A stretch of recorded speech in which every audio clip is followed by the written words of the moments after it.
Kamera on nih. Oke, halo guys.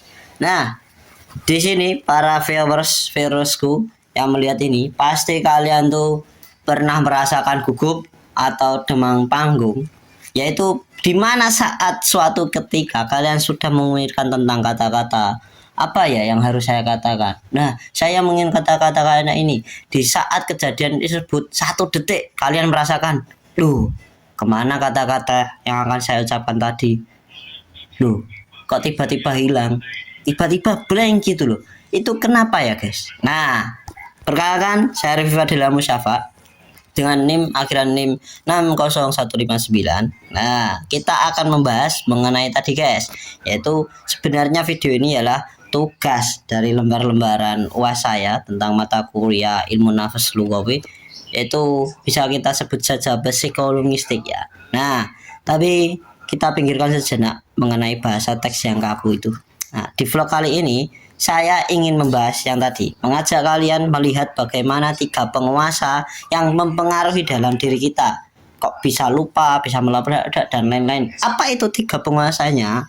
Yaitu ada bahasa, emosi, dan kognisi.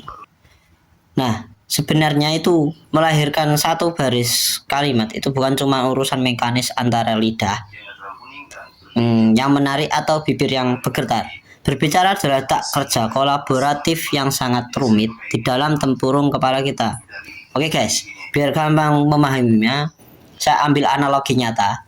Nah, kita ambil analogi, yaitu perumpamaan pada stasiun televisi. Kalian tahu mengenai stasiun televisi yang sedang live streaming, itu ada pertama control room, yaitu ruang kontrol. Kita sebut saja ruang kontrol itu ialah kognisi atau pikiran. Nah, di sana itu data itu diolah, naskah disusun biar masuk akal, biar para penonton itu bisa melihat dan memahami dengan enak. Nah, terus ada di stasiun televisi itu ada juga arus listrik tegangan tinggi. Bisa kita sebut yaitu emosi atau perasaan. Nah, alur listrik itu tidak ikut menulis naskah, tapi dia yang memegang kendali atas energi di seluruh stasiun televisi. Nah, di stasiun televisi juga itu ada di samping stasiun televisi yang sedang live streaming, sedang siaran, itu ada penonton yang melihat dari layar HP kalian masing-masing. Nah, bisa kita sebut saja ialah bahasa. Bahasa adalah representasi dari apa yang sedang terjadi di dalam studio. Oke, bisa nangkap ya? Lanjut. Pada dasarnya, kalau arus listriknya stabil atau emosinya stabil, itu tadi siaran di layar HP kita itu bakal jernih, HD++ lah, bisa katakan lah, lancar tanpa hambatan. Tapi begitupun sebaliknya, ketika emosi atau arus listriknya meluap-luap, entah karena amarah yang membakar atau kepanikan yang mencekam, arus listrik itu bakal korsleting. Nah, ruang kontrol kognisi itu bakal panik dan visual di layar HP itu berubah jadi semut abu-abu, nominal, atau bisa jadi juga blank. Begitu analoginya. Oke, lanjut. Ini tuh bukan sekedar tebak-tebakan guys. Coba dipilihkan merenungkan dengan dalam. Kita rilekskan dulu otak kita. Oke. Sudah lihat tangan saya tuh agak dari rileks. Lanjut. Landasan ilmiahnya itu kuat banget. Nah, saya kutip di dalam buku psikolinguistik karya Jane Aitchison, dijelaskan kalau otak manusia itu punya hierarki pertahanan. Saat emosi kita berada di titik yang pekat, otak bagian emosional akan memotong pasokan energi ke pusat kognisi yang bertugas merangkai tata bahasa. Bahkan, Skuman pada 1997 dalam penelitiannya tentang The Neurobiology of Affection and Allocation in Language menyebutkan kalau emosi itu adalah sistem penilaian utama di otak. Emosi yang nentuin apakah sebuah bahasa layak dikeluarkan atau tidak. Didukung lagi oleh riset Damasio 1994 yang membuktikan kalau manusia tanpa keterlibatan emosi, kognisinya justru bakal gagal total buat memproses bahasa komunikasi yang normal. Oke, sekarang kita mari lihat fenomena di dunia nyata.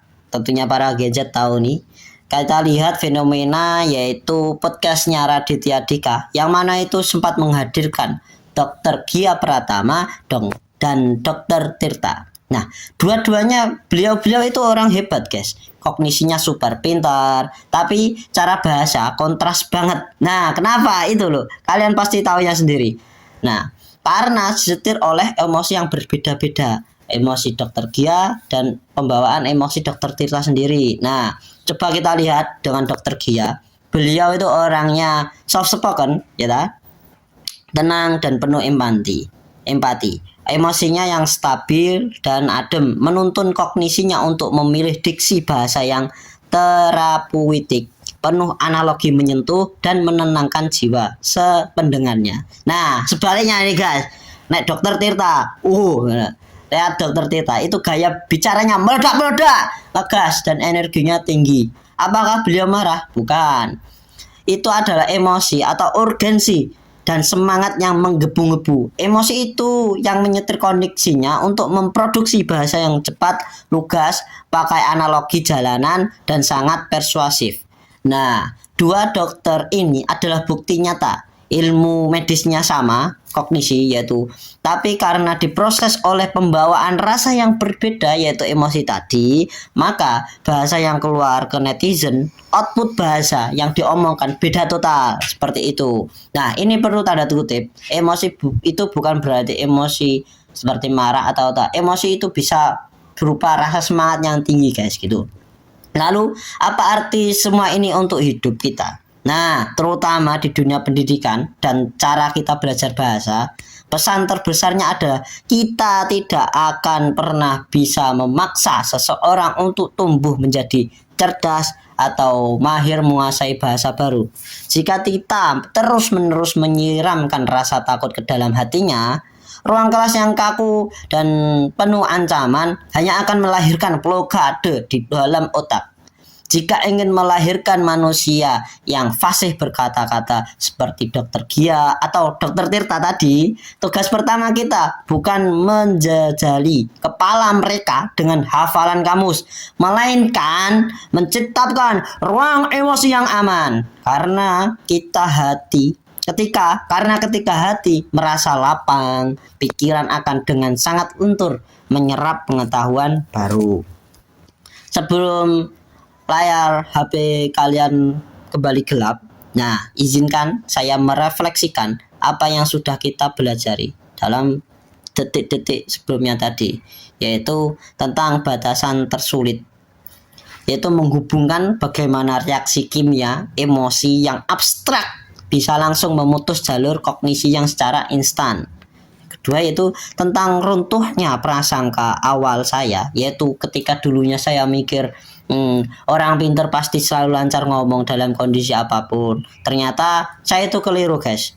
Sehebat apapun kognisi kita, kalau emosinya lagi hancur, bahasanya akan ikut berantakan.